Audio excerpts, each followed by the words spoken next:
और मैं हूं आपके साथ मुस्कान। स्वागत है आप सभी का एएनबी न्यूज एक्सप्रेस में। तो रुक करेंगे देश दुनिया की तमाम अहम खबरों का फटाफट अंदाज में। जम्मू कश्मीर में घुसपैठ की कोशिश कर रहे एक पाकिस्तानी नागरिक को केंद्र शासित प्रदेश के कुपवाड़ा जिले से थल सेना ने गिरफ्तार किया है। इसी के साथ उसको ढेर भी कर दिया है।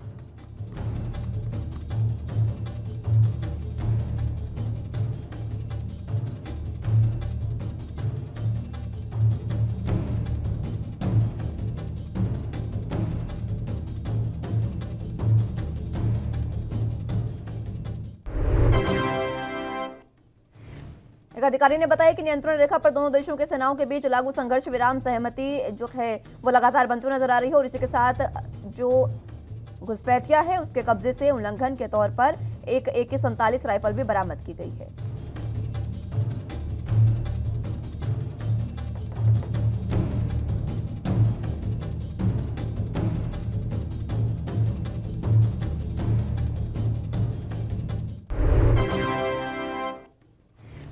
प्रधानमंत्री नरेंद्र मोदी ने आज मेरठ के सरधना में खेल विश्वविद्यालय की आधारशिला रख दी है और इस खेल विश्वविद्यालय का नाम हॉकी के जादूगर के नाम पर मशहूर मेजर ध्यानचंद के नाम से रखा गया है। यह विश्वविद्यालय करीब 92 एकड़ जमीन पर 700 करोड़ रुपए की लागत से बनेगा।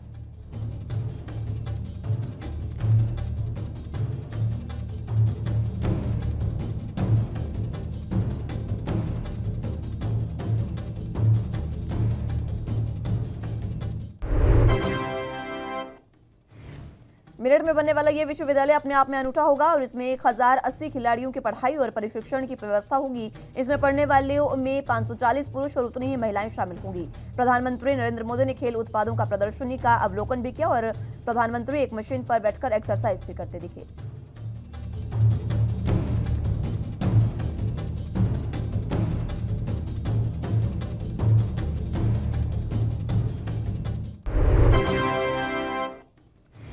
इस दौरान अपने संबोधन में प्रधानमंत्री नरेंद्र मोदी विपक्ष पर भी निशाना साधते दिखे। उन्होंने कहा कि पहले की सरकारों में यूपी में अपराधी अपना खेल खेलते थे, माफिया अपना खेल खेलते थे और यहां पर अवैध कब्जे के टूर्नामेंट होते थे, बेटियों पर पप्तियां कसी जाती थी, खुलेआम घूमते थे और अब योगी जी की सरकार ऐसे अपराधियों के साथ जेल खेल रही है।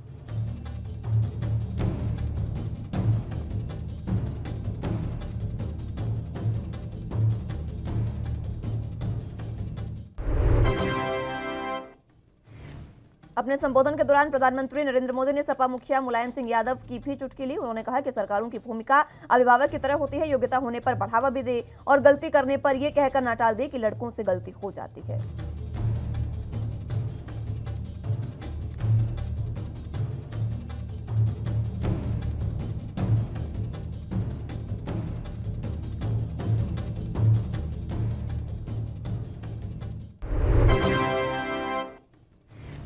दिल्ली के सीएम अरविंद केजरीवाल आज लखनऊ दौरे पर रहे। यहां उन्होंने चुनावी जनसभा को संबोधित किया। इस दौरान केजरीवाल ने कहा कि उत्तर प्रदेश सरकार दिल्ली में होर्डिंग्स लगाकर विज्ञापन कर रही है। राजधानी में दिल्ली सरकार से ज्यादा सीएम योगी के पोस्टर हैं। पूरी दिल्ली में योगी के 850 होर्डिंग्स लगे हैं जबकि दिल्ली सरकार के 106 होर्डिंग्स हैं।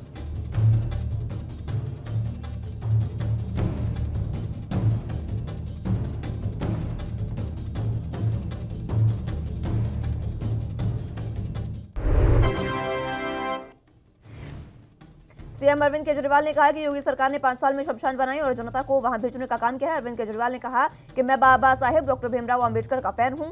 फैन नहीं, मैं उनका भक्त हूं और भक्त भी नहीं, मैं उनका पुजारी हूं। इसलिए मैं यूपी में स्कूल बनवाऊंगा।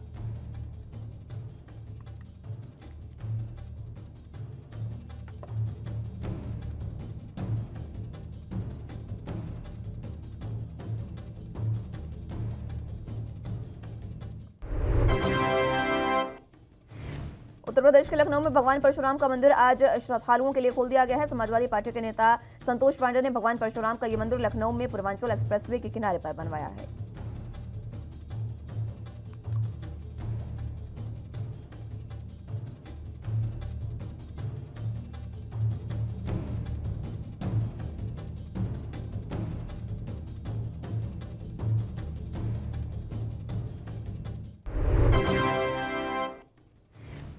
समाजवादी पार्टी के अध्यक्ष अखिलेश यादव ने आज लखनऊ में समाजवादी विजय रथ यात्रा की शुरुआत की। रथ पर सवार होकर अखिलेश यादव IT सिटी से भगवान परशुराम मंदिर पहुंचे और भगवान परशुराम की पूजा अर्चना की।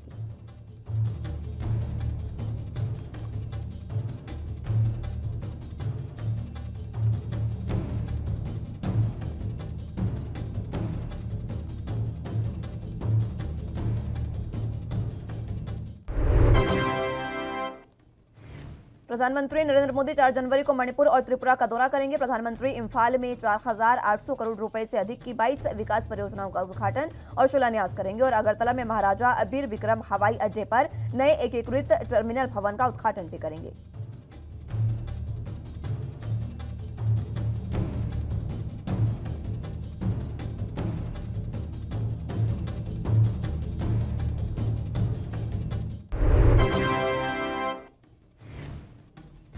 मणिपुर में विधानसभा चुनाव 2022 होने वाले हैं। बताया जा रहा है कि चुनाव के सिलसिले में प्रधानमंत्री नरेंद्र मोदी मणिपुर आ रहे हैं। हालांकि एक आधिकारिक पुष्टि अभी तक प्रतीक्षित है। सूत्रों का सुझाव है कि पीएम मोदी उसी दिन त्रिपुरा में अगरतला की यात्रा के बाद 4 जनवरी को मणिपुर का दौरा करेंगे।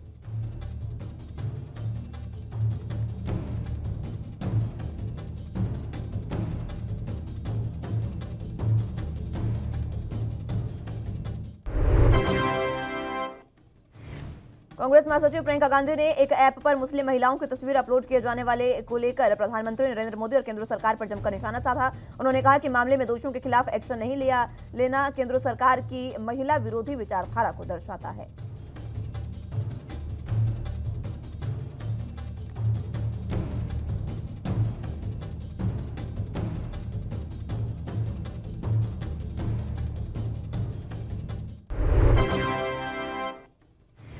प्रियंका गांधी ने ट्विटर पर लिखा, सांप्रदायिक ताकतें यौन हिंसा को अपना हथियार समझती हैं। नफरत की फसल बोने वालों को जो लोग आज पहचान के आधार पर महिलाओं को टारगेट कर यौन हिंसा कर रहे हैं वो समाज, संविधान और देश विरोधी हैं। नरेंद्र मोदी जी, इस तरह के लोगों पर एक्शन न लेना आपकी सरकार की महिला विरोधी विचारधारा को दर्शाता है।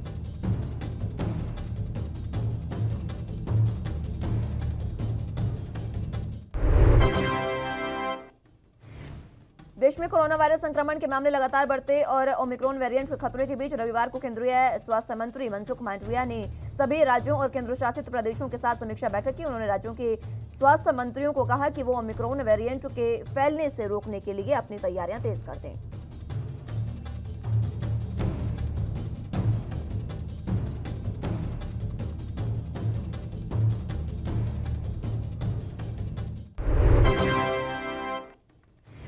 इसके अलावा उन्होंने कहा कि 3 जनवरी से 15 से 18 साल के किशोरों के लिए शुरू हो रहा टीकाकरण अभियान को लेकर भी चर्चा की गई। स्वास्थ्य मंत्री ने कहा कि कई देशों के पहले के मुकाबले कोविड-19 के मामलों में 3 से 4 गुना बढ़ोतरी देखने को मिल रही है, उसमें सुधार किया जाए।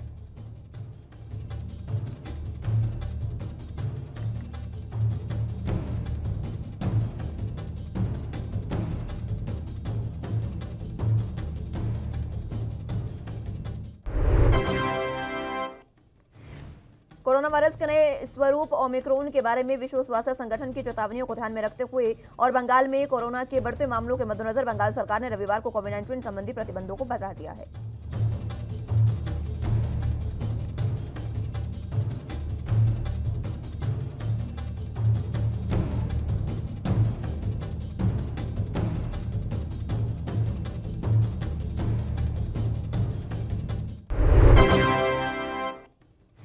हाल ही में पश्चिम बंगाल में कोरोना महामारी के बढ़ते संक्रमण के बाद वर्तमान स्थिति की समीक्षा के बाद ये निर्णय लिया गया। कोरोना संक्रमण के कारण सीएम ममता बनर्जी ने सोमवार को नेताजी इंडोर स्टेडियम में होने वाले कार्यक्रम रद्द करने का ऐलान किया है।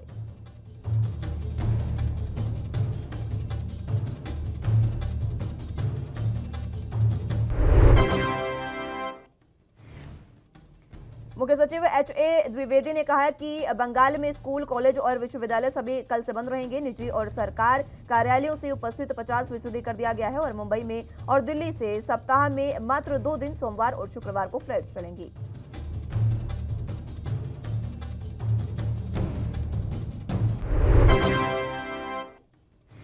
नई दिल्ली में 24 घंटे के भीतर कोरोना वायरस के 3,194 नए मामले सामने आए हैं, जिन्होंने हड़कंप मचा दिया है। इस जानलेवा वायरस से एक मौत भी हुई है। राज्य में अब पॉजिटिविटी रेट 4.59 पर पहुंच गया है। साथ ही यहां सक्रिय मरीजों की संख्या 8,397 तक पहुंची है।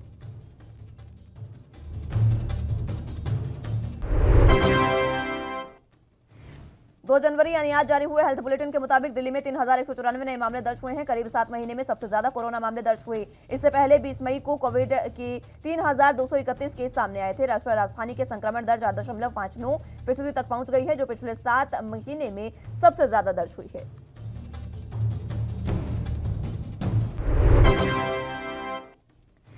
मुख्यमंत्री मनोहर लाल ने आज पंचकुला में all India junior ranking badminton प्रतियोगिता का शुभारंभ किया। इस दौरान खुद सीएम ने बैडमिंटन कोर्ट में हाथ आजमाया और साथ ही खिलाड़ियों को प्रोत्साहित कर उन्हें विचार साझा किए।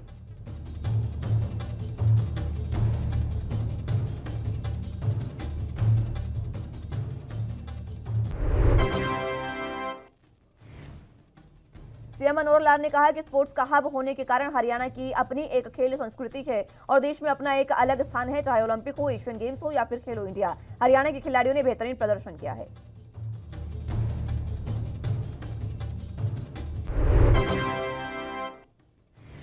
उत्तराखंड में आगामी विधानसभा चुनावों के मद्देनजर बीजेपी पूरी मुस्तैदी के साथ मैदान में जुट गई है। अब जबकि कभी भी चुनाव की घोषणा हो सकती है, तो वो पार्टी नई रणनीति के साथ चुनावी अभियान में धार दे रही है। आज उत्तराखंड के सीएम पुष्कर सिंह धामी विकासनगर में विजय संकल्प यात्रा में शामिल हुए।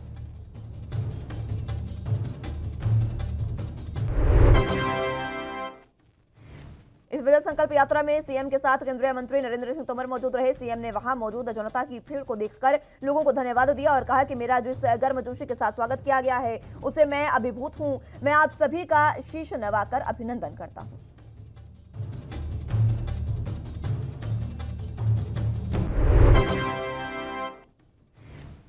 छत्तीसगढ़ के रायपुर मुख्यमंत्री भूपेश बघेल ने आज सवेरे रायपुर के नारायणा अस्पताल पहुंचकर वहां इलाज के लिए भर्ती साहू समाज के प्रदेश अध्यक्ष अर्जुन हिरवानी से मुलाकात कर उनका हालचाल जाना। मुख्यमंत्री भूपेश बघेल ने हिरवानी के शीघ्र स्वस्थ होने की कामना भी की।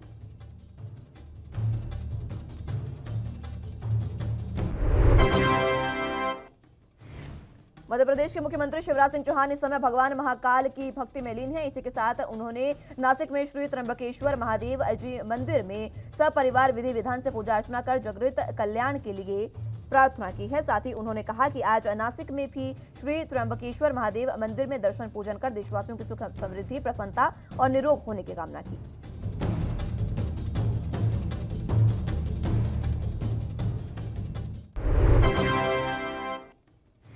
हरियाणा के चरखीदारी में सर्वजात सर्वखाप महापंचायत का आयोजन किया गया। पंचायत का आयोजन सांगवान खाप के प्रधान और दादरी से विधायक सोमवीर सांगवान ने किया। इस महापंचायत में मेघालय के राज्यपाल सत्यपाल मलिक आने वाले थे, लेकिन किसी कारणवश वो नहीं आ सके। पंचायत में राकेश टिकैत और 150 खापों के प्रतिनिधि पहुंचे और अपने विचार रखे।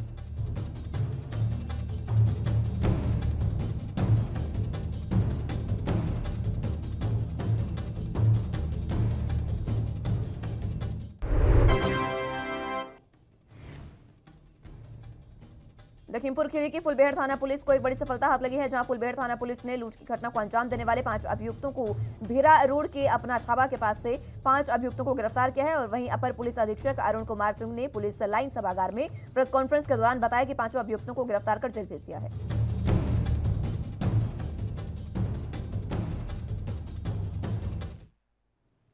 बुलेटिन में यहाँ वक्त एक छोटे से ब्रेक का है, फौरन हाजिर होंगे।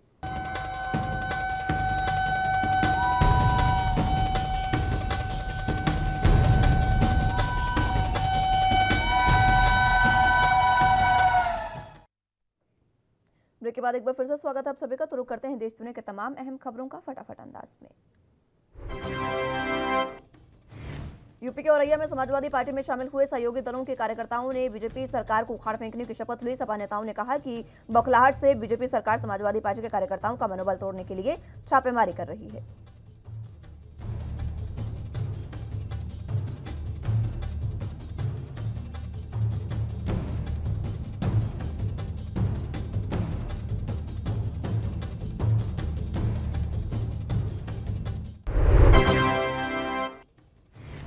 हापुड़ में टोल प्लाजा पर तैनात बाउंसरों की गुंडाई देखने को मिली, जहां बिजली कर्मचारियों को टोल पर दौड़ा कर पीटा गया। दरअसल थाना हासिफपुर पुलिस की मौजूदगी में बिजली कर्मचारियों की पिटाई कर रहे थे और पुलिस मौके पर तमाशबीन बनी बैठी रही।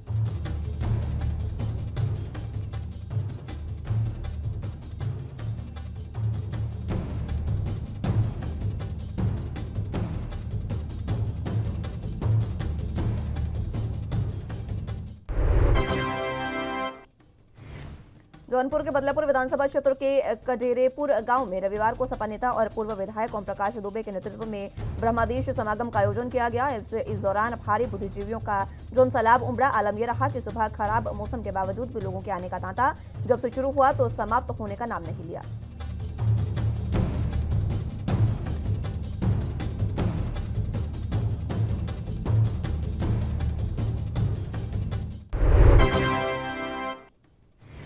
कांग्रेस विधायक डॉक्टर कुलदीप वत्स ने बीजेपी प्रदेश अध्यक्ष ओम प्रकाश धनखड़ के हरिद्वार जाकर प्रशिक्षण शिविर आयोजित करने और कालापानी से बलिदानियों की मिट्टी लाने वाले कार्यक्रम को एक तरह से ढकोसला बताया है। उन्होंने कहा कि उन्हें नहीं लगता कि भाजपाइयों ने इतने बड़े पाप किए हैं कि हरिद्वार में जाकर उन पापों को धोना पड़ रहा है।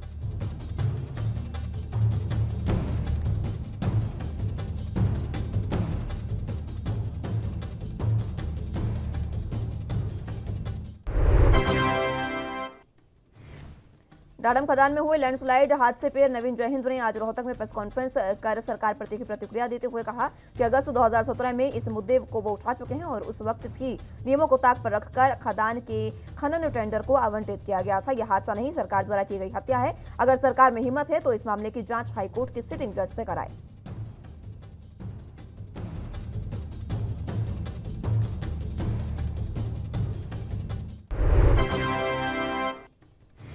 मथुरा के थाना वृंदावन कोतवाली पुलिस ने फर्जी डीआईजी बनकर पुलिस अधिकारियों का रसूख कायम करने के लिए गलत लहजे से बात करने और होटल में रुकने के लिए रूम उपलब्ध कराने के लिए डीआईजी बनकर लोगों को हड़काने के आरोपी को गिरफ्तार किया है।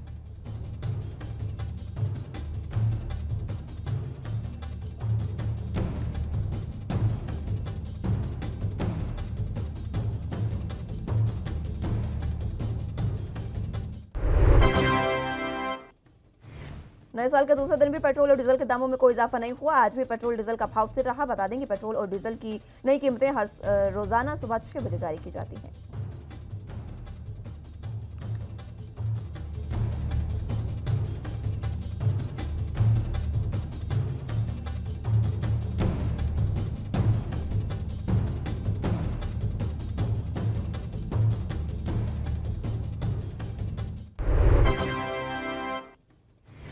हालांकि इतनी कटौती करने के बाद भी देश के कई शहरों में 1 लीटर पेट्रोल की कीमत 100 रुपए से ज्यादा है, जिसमें मुंबई, कोलकाता, चेन्नई और बेंगलुरु का नाम प्रमुखता से लिया जा सकता है।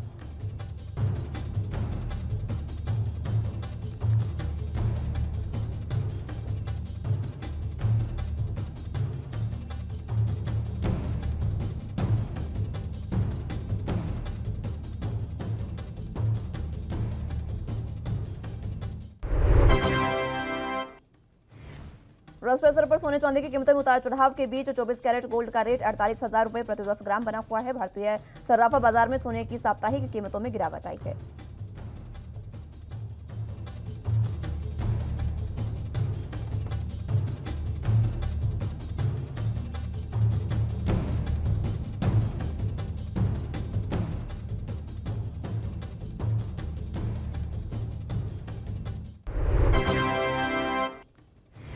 वहीं आज चांदी भी महंगी हुई है। इस कारोबारी हफ्ते में 24 कैरेट सोने के भाव में 88 रुपए की गिरावट दर्ज की गई है, जबकि चांदी के भाव में 563 रुपए का उछाल आया है।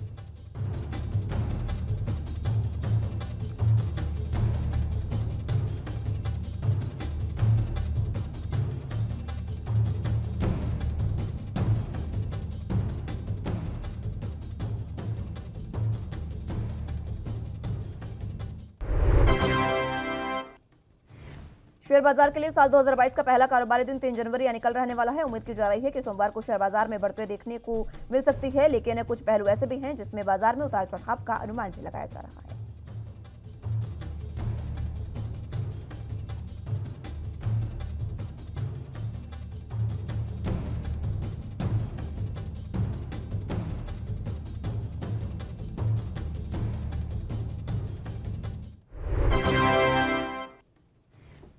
शेयर बाजार के लिए सोमवार को मुख्य तौर पर ये 3 फैक्टर काम कर सकते हैं। देश के बढ़ते कोरोना के मामले, खासकर ओमिक्रॉन का असर बाजार पर पड़ सकता है, क्योंकि कई राज्यों में पाबंदियां लगाई गई हैं। इसके अलावा वाहन बिक्री के आंकड़ों का भी असर दिखेगा।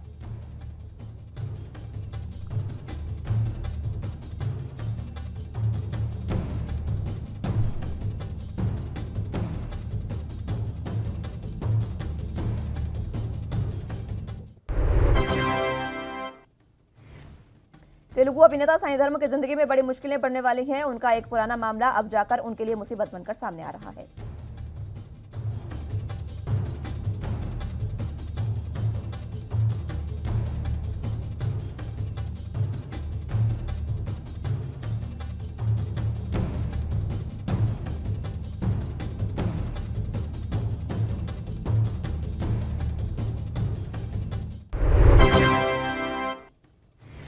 दरअसल सितंबर की शुरुआत में हैदराबाद के दुर्गम चेरुवु में हुई बाइक दुर्घटना के संबंध में कानूनी नोटिस मिला है। हैदराबाद पुलिस आयुक्त स्टीफन रविंद्र के मुताबिक सोमवार को साइबराबाद की अपराध रिपोर्ट का खुलासा करते हुए सीआरपीसी की धारा 312 के तहत एक्ट पर मामला दर्ज किया गया है।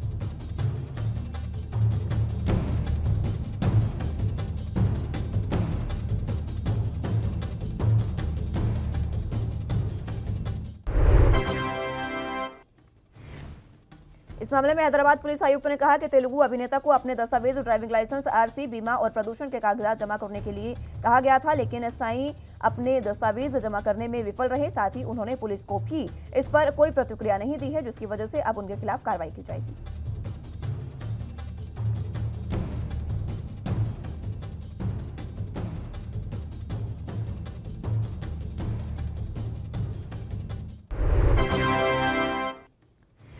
रामचरण जूनियर, एनटीआर, आलिया भट्ट और अजय देवगन अभिनीत एसएस राममौली की आरआरआर इस समय अपने अनस्टेबल कास्ट और दिलचस्प कहानी की वजह से पूरे भारत में चर्चा बनी हुई है, जबकि निर्माताओं ने बढ़ते हुए कोविड मामलों की वजह से रिलीज को स्थगित करने का प्लान बना लिया है और ये अभी भी एक प्रचार बना हुआ है और सिनेमाई अनुभव का वादा करता है।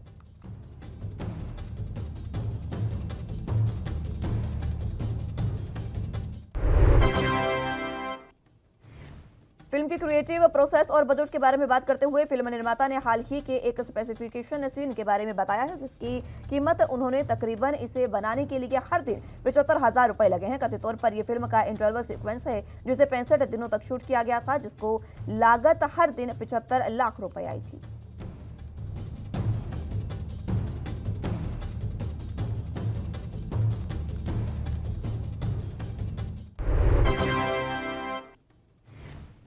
अभिनेत्री अमीषा पटेल काफी समय से फिल्मों में नजर नहीं आ रही हैं, लेकिन वो इन बीते दिनों में किसी के साथ रिलेशनशिप में थी, जिसका खुलासा अब जाकर हुआ है। हालांकि उन्होंने खुद इस बात को सार्वजनिक रूप से मौखिक नहीं किया है, लेकिन उन्होंने जो ट्विटर पर ट्वीट किया है उससे कई सारी चीजें एक साथ साफ हो गई हैं।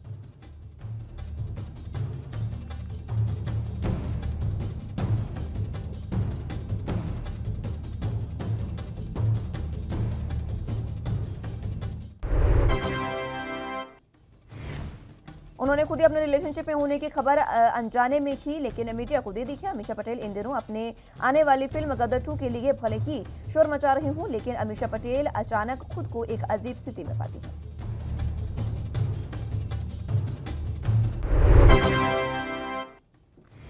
काजोल अग्रवाल पिछले कुछ दिनों से अपनी प्रेगनेंसी की खबरों को लेकर काफी सुर्खियां बटोर रही हैं। एक्ट्रेस ने अब तक इस मामले में कोई कमेंट नहीं किया है। हालांकि एक्ट्रेस के पति गौतम ने इस खबर को कंफर्म कर दिया है और एक्ट्रेस प्रेग्नेंट है।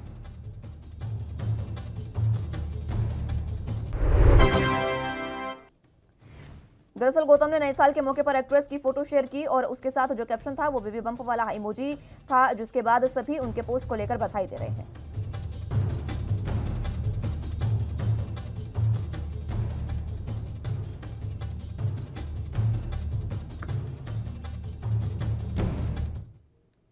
फिलहाल के लिए एएनबी न्यूज एक्सप्रेस में मेरे साथ बस इतना ही। तमाम अहम खबरों के लिए आप देखते रहिए एएनबी न्यूज। नमस्कार।